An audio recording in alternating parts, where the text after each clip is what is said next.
let's get the slides. We have audio, that's good. All right. So that was a great introduction by Josh this morning about speech recognition and kind of the state of technology. It's true, some of the technology doesn't work as well as it should or could, but don't despair. There are people like me, designers, who have been thinking about this for a long time. And I kind of consider part of my job to work on the designs and to work on the technology to kind of push boundaries so that not only do things work, but they actually become magical, and then you realize, how did I ever live without this? So that's a little bit about what my talk is here today. What I'm here to talk about today, a little bit about the future when things will work and will work in ways that become magical. So I have been designing voice experiences since 1996. Okay, this is when we were designing for IVRs, when you call your bank and your airline. It was all over the phone, and it was all speech automated. And over the years, it's really turned into more multimodal experiences, into today, where really we're seeing voice is starting to be everywhere. In 2009, just to give you an example, 2 years before Siri was launched, I was working at Tell Me, which was then bought by Microsoft, to design a Siri-like application, which was say what you want and get it. So with your mobile phone, being able to interact with your voice and see visuals returned. I recently moved to Switzerland. It's true, I am consulting here. I just live an hour away in Basel, and am consulting in the field of conversational interfaces and designing experiences on physical devices. So a little history to ground us. We have come a long way since 1996. So for many years, we built experiences with directed dialogues. We had to kind of predefine the grammars, what would be recognized at each step of the way. We had to predefine that and kind of hard code everything. And we've come a long way recently in that we now have natural language understanding and models that we can build more conversational interfaces and not have to specify the 20 different ways you can say yes, but have some of that machine learning and built into the models so that it's less predetermined.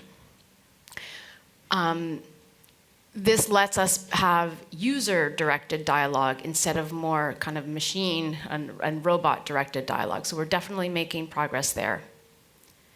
The second big advancement is these connected devices. Like I said, when I started designing for speech, it was over the phone, and there was some big-ass computer somewhere that have to recognize all of this.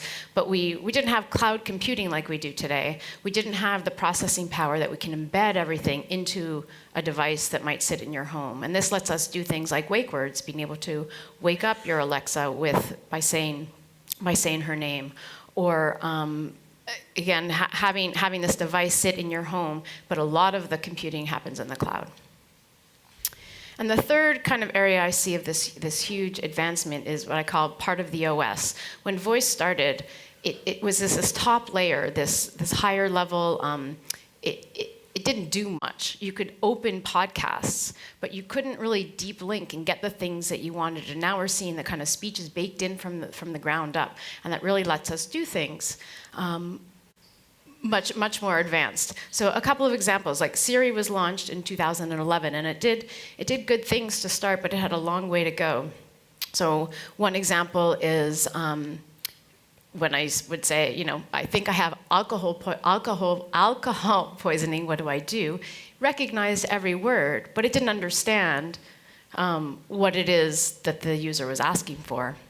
Or as kind of that part of OS example, a couple of years ago even, you couldn't say, oh, play the next episode of Radiolab. It didn't understand that. And now finally it is understanding. You can kind of jump, deep link into the podcast app and play the next episode. So finally today, we're able to say things like, okay, Hound, what are some Italian restaurants near me? with reservations for 2 people for tomorrow night. So finally, like linking together the actual requests that we want instead of chunking it into different steps or having to fill out forms, we're starting to see how voice can be really powerful. Just a show of hands, how many folks live in Europe? Okay, so definitely a majority of folks, which is what I expected. And I have to say, I only moved here a year ago, and so having worked on this in the US for so many years, we're at a bit of a different stage in the US than here, and I think there's definitely different perceptions of like, why would I want to talk to a device in my house, right? There's privacy concerns, there's like, what do I get out of it? There's definitely the people that I meet saying, I don't want this, like, we don't need this. And it's really hard to put on a slide like the power that this brings. But once you start trying it and you realize what it can do for you or how it just becomes part of your everyday life, you realize, how do I live without this? And so some of the times to use voice input, completing complex tasks that take multiple steps, like we just saw with that restaurant reservation request. Direct access without having to browse and search, play Beast of Burden by Rolling Stones, right? Direct access to something that you want. Definitely distracted and hands-free scenarios. I mean, driving is the perfect example of when you want to be able to use voice because there's something that you want to do. And when you want a conversational partner, and we're going to talk about this a little bit today about voice assistants and as companions and confidants. And there are times when not to use voice input. Public spaces, I mean, definitely the privacy concerns. Some users prefer texting. Basically, there is a context for voice, and there's a context to use something, another kind of interaction. So let's look a little bit more closely at the rise of conversational interfaces. A conversational interface, I love this definition by Chris Messina. Conversational interfaces are bidirectional channels to negotiate meaning.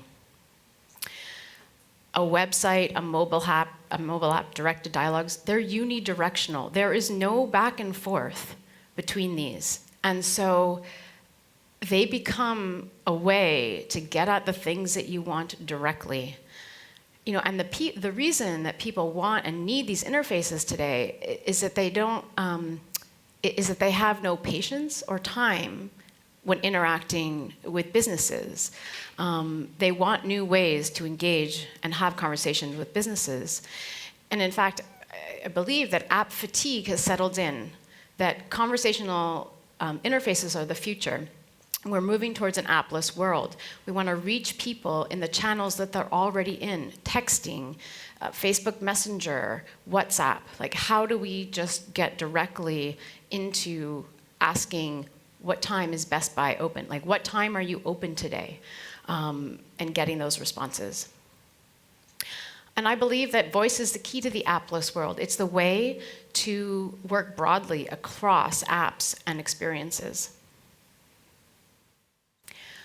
I believe that, first of all, this goes beyond voice. This definitely goes into chatbots. There's a great talk tomorrow about more in depth about chatbots that you should check out, but that we are empowering people with conversation, that chatbots let users instantly interact to get what they want, and it's immediately personal. So this is the KLM bot. I made a booking to fly somewhere with KLM on their website, and they asked if they could send the information to Messenger. And from that point on, I never had to go back to the website. I had all my flight information. It told me when I could check in. I allowed the KLM bot, to start a conversation with me in Messenger, and we continued that way. And it was brilliant, because that was an easy way to just get at the information that I needed. But from empowerment to superpower, voice as a superpower. So I was listening to this voicebot.ai podcast with Tom McElreath of Food Network, and he gave this amazing example. You're watching Food Network at home, and what you really want to do is be able to say, hey, TV, hey, whoever, save this recipe or send this to Alexa, so that now the chicken recipe that you're watching, you've kind of bookmarked it, you can go to Alexa and maybe you can say, what do I add to my shopping list for that recipe, or remind me what's that recipe, because now your Alexa is in the kitchen and you've brought that context to the kitchen. So voice does something that other UIs don't. It's a conduit between channels and removes friction. Because voice is coming into the house, it is coming into the home. Here's just a quick slide on speaker installations. So speakers in homes will reach 100 million this year throughout the world. That's a lot of conversations that are happening in your home. And why? Again, people are finding the use cases that work for them and why they want these in their home.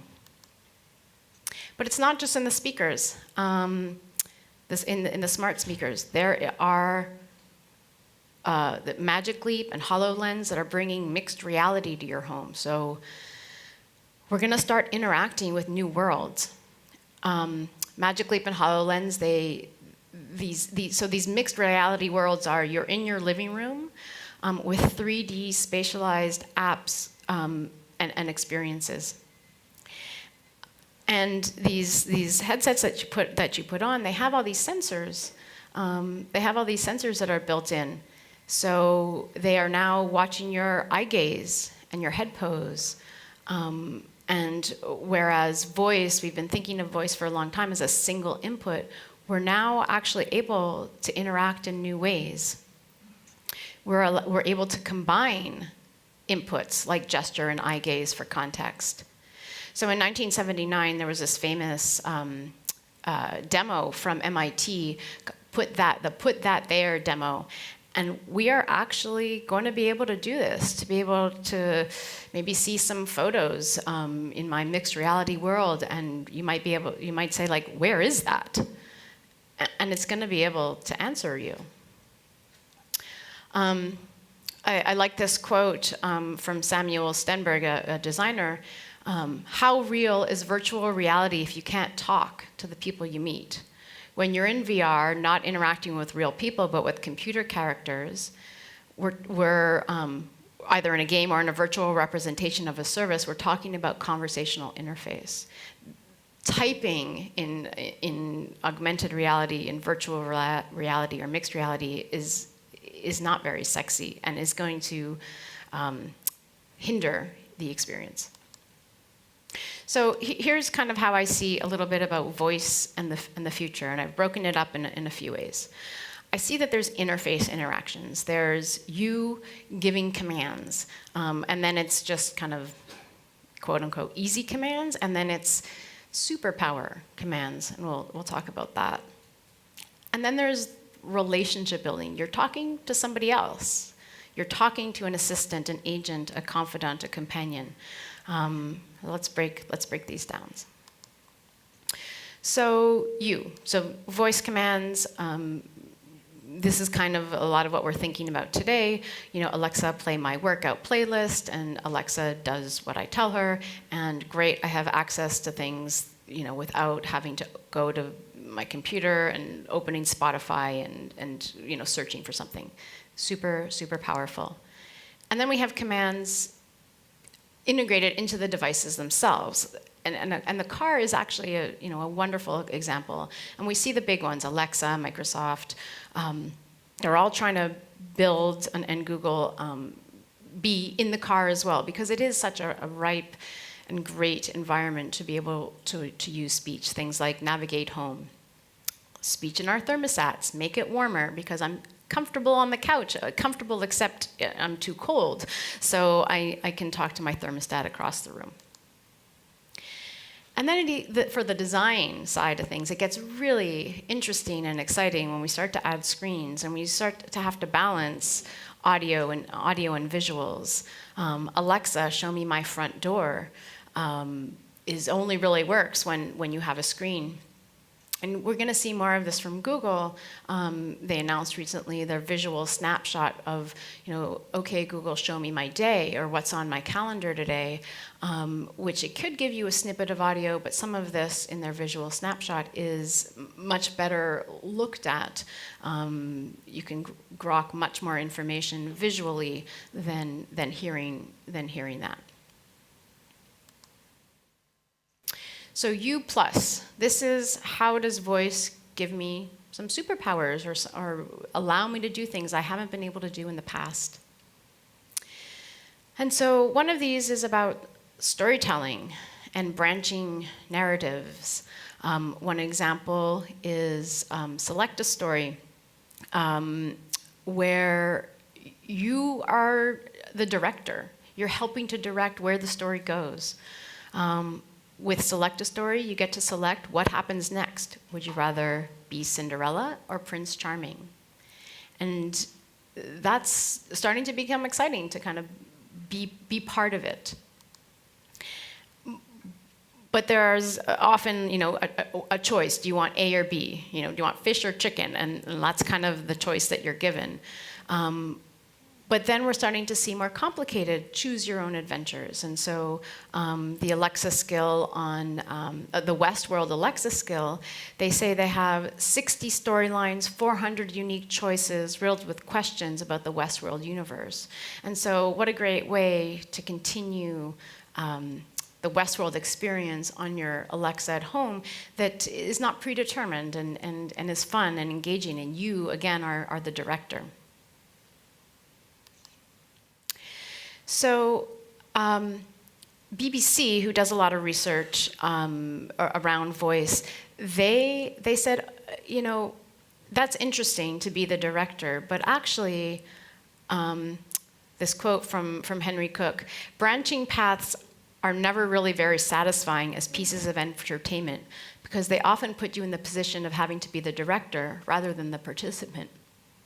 And they experimented with not me saying, oh, I want this, let's go down this path versus this path. They just made the user a character and engaging with the characters that are already there. And now not only is it a story, but I am part of the story. I am an active participant. So some fascinating things happening there. So when I started thinking about those interactive narratives, like being part of a story, and I started seeing things like Amazon has this X-ray, right? You pause a movie while you're watching something, and it shows you like who are the character, who are the actors, and you kind of have this superpower. Like now, it's always like, who is that guy? What's his name? And now you can actually pause it, and you actually can find out super easily. So I kind of put this all together, and I thought about. Also that VoiceBot podcast, right? The Food Network example. And I put together just how interactive media might work in the future. So let's watch this. NBA, show me team standings. Hey NBA, watch highlights of the Spurs game.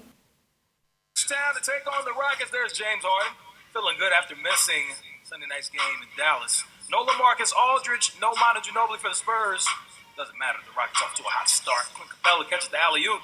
Trevor Ariza getting it done in transition. Hey NBA, show me that again.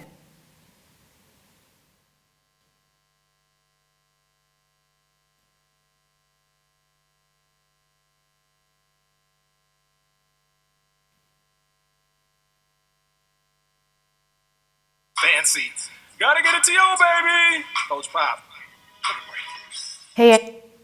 Okay, so are we going to be able to, in this case, maybe direct our media and slow it down, speed it up, pull out the highlights. I don't know what to call this, but it's like content hyperlinking, embedding links in there that I can follow that it will take me to different things. It can become super, super powerful. And along the same lines, we have these immersive apps, whether it's in virtual reality, where again you are a participant, and instead of these controllers that are really hard to use, I just want to say, prepare for warp and have the action, happen. So another way to use voice. So voice lets you be a participant. Voice also lets you direct more easily. And this seems super simple, but at the same time, we're just starting to see how this might all work. Let's see. I'm going to play this.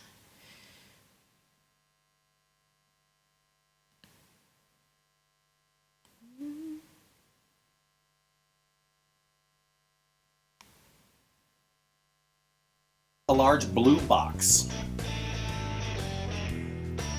Here, let's start that again. Create a large red ball.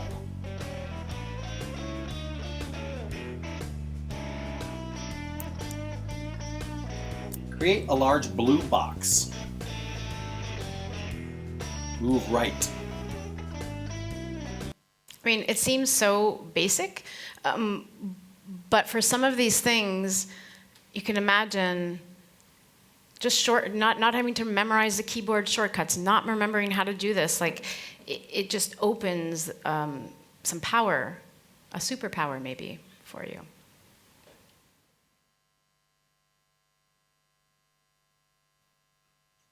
Okay. So we looked at some interface. Now let's look at kind of relationship building, right? We talk a lot about assistants and then agents. So the rise of assistants. Jeff Bezos said this when he announced that Amazon, kind of Alexa and Cortana are going to have some kind of relationship, that they will be able to call one another. And he said, there are going to be multiple successful intelligent agents, each with access to different sets of data and with different specialized skill areas. Just like today, you know which friend to call for restaurant recommendations and which friend, to call to go see a sports game with. You have different friends for different things. You might have different agents for different things. And an agent, right, is, an assistant to start is someone who's going to help you, who is there to help. And what we're seeing is people are accessing their smart speakers for access to information. There is someone you're going to ask to help you find something, to help you do something, to remind you of something. Ask a question was the top usage for a smart speaker use case from January of this year, right? 91% have ever tried, which is things like, and I now do this all the time in my kitchen, having to convert, to metric, or I'm always asking, what's 30 degrees Celsius, in Fahrenheit, and things like that. And Alexa is there for me. And we're seeing different businesses, different experiences create specific assistants. So there is now an assistant on some of the cruise lines. So to enhance your cruise experience, knowing that there's one place that you can go to answer your questions like, is there any room left tomorrow on the outing on the Aloha deck, right? Whatever. There's a place to go, an assistant for cruises. Hospitality is huge. We're starting to see more and more Alexas and Google Homes in hotel rooms, and it helps to know, like, instead of learning a new thermostat, how do I make the heat lower, to be able to have some. To be able to know that you can just use your voice for these things. And eventually, and I don't think we're there yet, be able to access your own stuff, all the things that you have at home, because this is just Alexa kind of now in your hotel room. And then if we go back and we think about, okay, but I have Alexa at home, and I might have Alexa here and Google there, and one is good for one thing and another is good for another. They're now building devices that actually have a choice of the assistant. Which one do you want on your thermostat? And so we're starting to see some of this. So like I said, there was kind of this partnership between Alexa and Microsoft, Amazon and Microsoft. And just a couple of months ago, they showed a demo where now on Alexa, you can open Cortana. And the model here is Cortana might know everything about your email and your contacts and is very much used for business. And Alexa can now kind of forward requests to other assistants. So we will have assistants talking to assistants. And as we think about this, we start getting into a world of agentive technology. So an assistant becomes kind of an agent by doing a task for me without me there, acting on my behalf.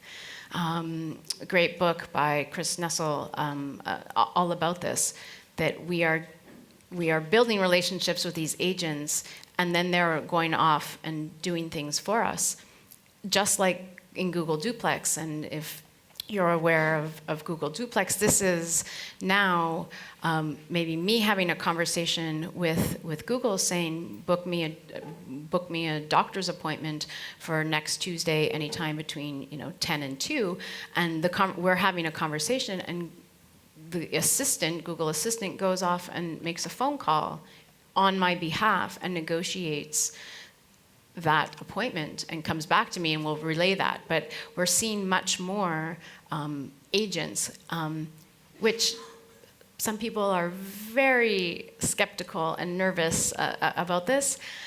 If it saves time in my day and I have confidence that I can outsource this, bring it on. I'm ready for it. Okay. Voice and assistance as confidence. So this is some great information, a great survey that was done. Like which chatbots out there are likely to be successful? And it turns out that the study that they did shows that the chatbots that are successful are, on the one hand, the conversations people hate to have, and the conversations people love to have.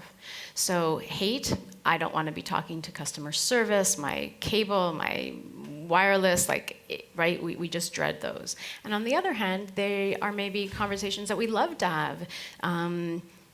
And one example might be Replica. Replica is a AI companion, a chatbot that is just there to be a social companion, to answer my questions, to be there for me throughout the day, offer emotional support. I recently heard one of the founders of the company speak, and this was even 6 months ago. They said total signups, 2.2 million people have signed up to use Replica. 17 million messages a month. I mean, people are using this, and these are the conversations people want to have. Healthcare is a great example of sometimes the conversation where maybe talking to a bot is better. Maybe not having that doctor to tell your symptoms to kind of get a feel for yourself first, like how are things going? I will say, in talking to some of the healthcare companies, I mean, the questions that some of the bots have to ask, or the diagnosis when you have to, like symptom checkers, when you have to diagnose something, to be able to ask, like, do you use cocaine? Like, it's not an answer that you really want to give to a doctor necessarily, and maybe it's more comfortable to do this to someone who isn't a real person. But we are going to see a lot more in healthcare around speech and voice and having confidants and companions, just like kind of the rise of the social robots. LEQ is a companion for the elderly. Remind you to take your medicine, to connect you to your family, to read your emails. And what these social robots are trying to do, they're trying to build new kinds of relationships. They're not trying to replace people, but they're trying to add something to your life in some way that is different than before. One of the big questions here is, how human should our robots be? Should they have embodied cognition? that's a whole other topic to think about. But as you're designing these experiences, like voice is definitely part of this, right? And real natural conversations become part of how do we interact with robots. And some of the robots that we will have and some of those relationships we build are going to be, like I said, with our social robots, with our human-like robots, and some are going to be in mixed reality worlds. Some are just going to be, I can have a natural conversation in mixed reality with these characters that don't really exist. These become, again, like the confidants or my companions, which is another way to use voice. Okay, so here's something else, an idea that has started forming, and it started forming when I listened to Adva Levin, who has designed some Alexa skills, and she won a grand jury prize in one of her skills that we're going to talk about in a second. But the way that she built her skill, the way that she thought about the premise, is she started to map out use cases for how I could use Alexa as an extra person in the household. If we had an extra person, that person was objective, logical, they never lose their temper, what could we use that person for? And so a person at the table, this is not just an assistant that I'm telling them what to do, it's not necessarily a companion, which I think is a much more social interaction. This is someone who's helping, who has a job, who has their own opinions, sitting at the same table. And so she built Kids Court. Kids Court helps kids settle arguments with Alexa as the moderator. And Alexa is the judge. And let me see. Do we have time? Yeah, let me just play one more video. I think we have time.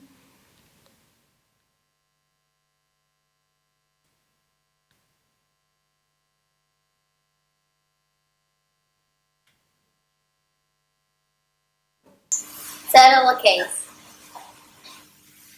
Prosecutor, please tell the court what happened. Yeah, Ellen read my diary. Ellen read my diary. Kids Court was created for cases like this. Is the defendant present or absent? Present. Defendant, you're in trouble. What do you plead? Say guilty if you did it, or not guilty if you didn't. Not guilty. Cowabunga! This needs some further investigation. Prosecutor, it's up to you to prove this happened. A false accusation is a serious crime, so no lying, please. Prosecutor, did you actually see the defendant take part in this crime? Yes.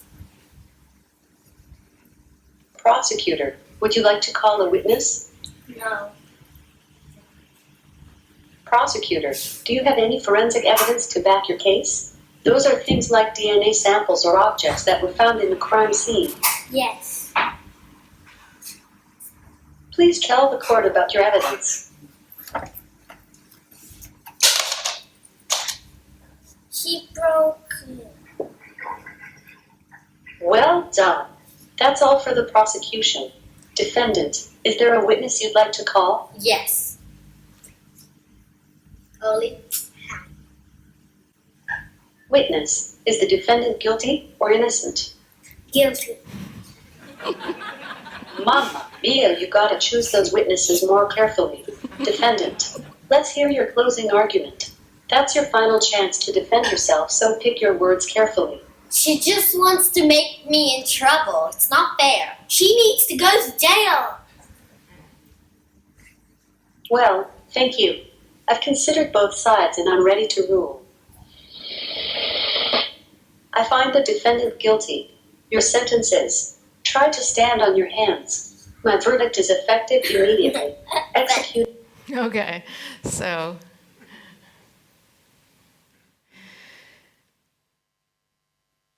right, but what happens now? Alexa is playing a certain part. And we're seeing this with some other games, things like When in Rome, where Alexa is again like the moderator. it's a game about geography, and so a board game played with pieces, but also played with Alexa, and it's Alexa is another person at the table. Voice and this other person at the table is like is going to be very powerful for business. Old kind of how I would think about like an administrative assistant or a secretary way back when, somebody sitting there taking notes for you, who is present.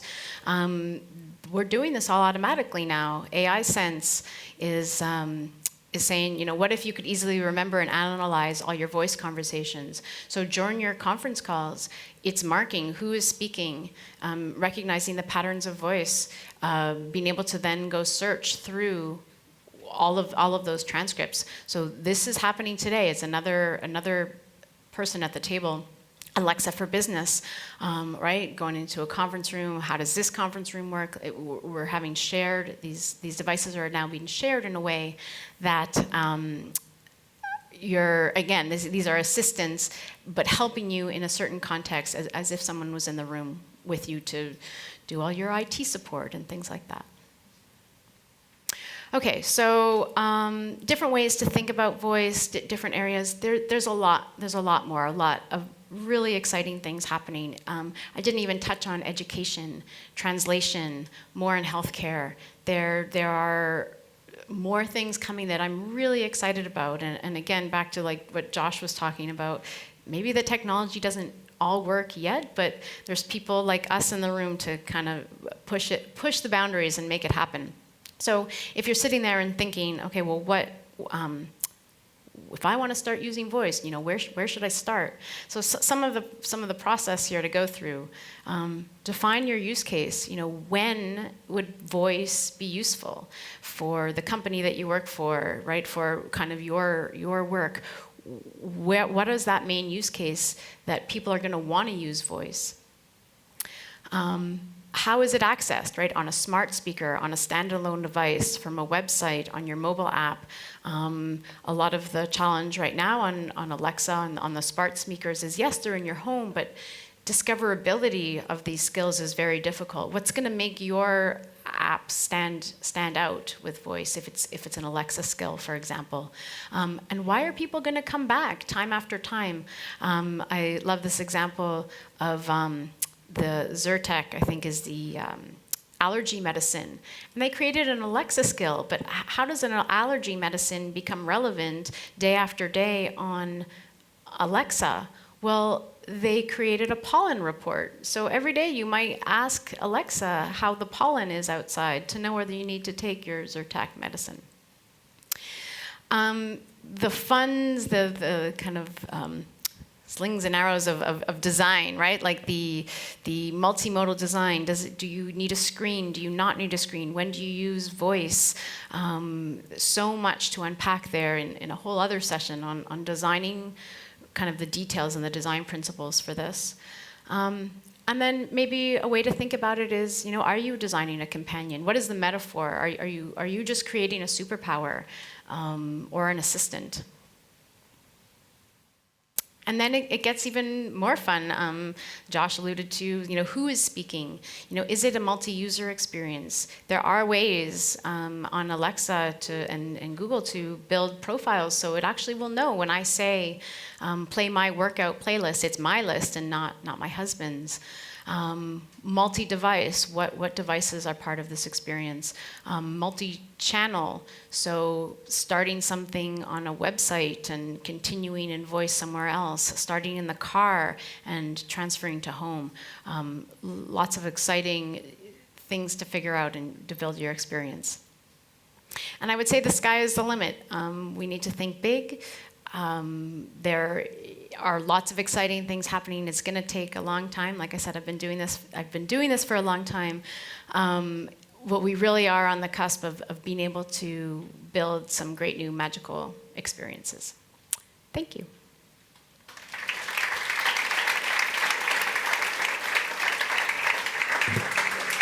So, thank you, Karen, for this awesome talk. Do you have got any questions? Over there? Thanks. First of all, very refreshing and interesting speech. I'm interested to understand a bit your view and the maturity that you see when it comes to voice and conversational interfaces that are not in English, and the challenges, especially in Europe or even, I would say, with Swiss German, for example. I do know someone working on TTS in Swiss German, so they are working on it. But for recognition, I think it's much further out. So I think Switzerland, especially Swiss German, is a little bit harder. It's a bit of a different flavor. But I mean, we're seeing things come online in Europe, and it's going to take some time. It's about that data that Josh was talking about. The more data, the better it'll be. You know, France, the UK, Germany, it's coming online. And we're getting better at coming online faster, right? So when new language is launched, the Googles and Amazons are learning how to do this better. So I think, you know, the rate of learning is much quicker to be able to develop these. So it's exciting. Answer your question? Are there other questions? Oh, I see there. Okay, it starts a running job here. Hi, thanks for your talk. That was really great. Oh God, I have so many questions. I'll be around later as well. Okay. Let's talk about the dark side of voice interfaces. So you get a phone call from your niece, and she's in Dublin, and she has lost all your money, but it's actually a bot that calls you. It's actually what? It's actually a bot that calls you. Okay. That has sort of learned the voice. Will we have agents that assist us in recognizing malicious agents? That sounds like a business proposition there. I mean... Or to rephrase the question, how much is the malicious use of that part of what is happening in voice recognition and I think Josh set the stage for everything this morning, right? Which is we have to design for the non-happy paths, and we have to expect that things are going to happen. But that actually just reminds me, like, I wonder if we're all going to have secret passwords now. Like, honestly, I had identity theft happen to me, and it was a horrible experience. And now my bank has a verbal password. It is never written down. It is not a web password. It is a verbal password that only they know. And they ask when I call for my verbal password. And I wonder if now we're going to have to do that person to person. Like, are you really my mom? What's our password, right? But I can imagine there are going to be things we're going to want to build to make sure. Yep. Are there other questions? Alison has one. Okay, coming.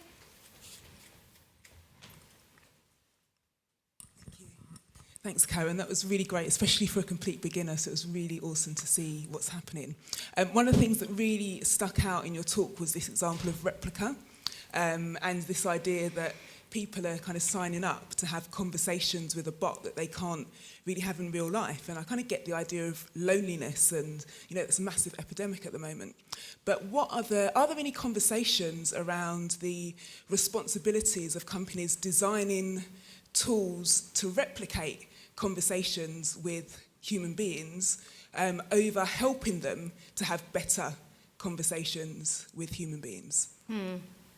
I will say the replica, which, I mean, you can read all about this, but the woman who started it, her best friend passed away unexpectedly, and she took all of his chats, all of his text messages over years and years, and at first, before Replica, built a bot to represent her friend who had passed away, so she could talk to her friend and get responses that were very much in his language, because she trained the bot on that. So she was taking human conversations and training the bot for that loneliness factor.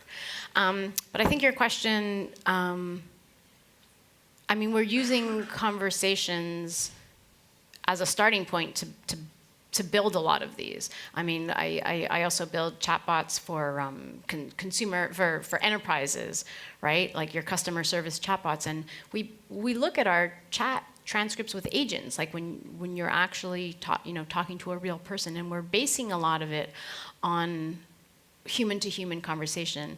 But the thing that always kind of gets me is a human conversation maybe isn't the right bar of what we should be striving towards. These are robots.